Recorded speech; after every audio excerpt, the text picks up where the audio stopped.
Well, when it comes to the left-wing progressive media in Toronto, a question arises.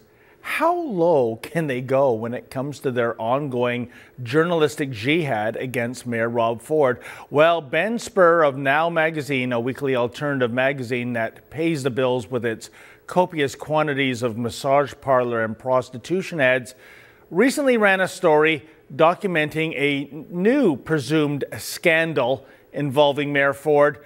Oh, some scandal. Here are the details, folks. Thanks to some covert photography sent to the magazine, the mayor was spotted at a West End Toronto strip mall entering, now wait for it, folks, a liquor store.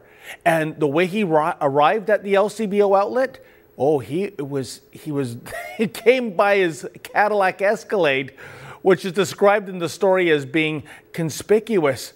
I mean, I can barely read this story, folks. I mean, the shock of it all. But that's it. Stop the presses. Is Woodward and Bernstein on the case yet? The magazine was tipped off by Lynn Diaz, a manager of a local Tim Hortons. She spied the mayor at the plaza as she and her 13-year-old daughter sat in their car in the parking lot. Said Diaz, "I was talking to my staff on the phone, and then my daughter beside me, she looks up and says, 'Mom, there's Rob Ford.'" Before she could get her camera ready, Mayor Ford drove off. Diaz's daughter, however, managed to snap a photo and posted it on Twitter along with the message, "Guys, I saw Rob Ford, not cool."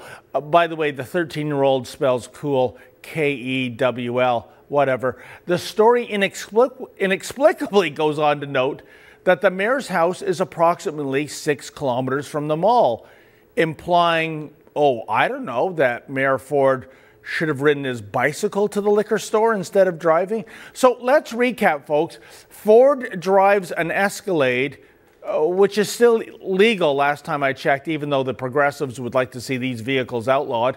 He enters a liquor shop.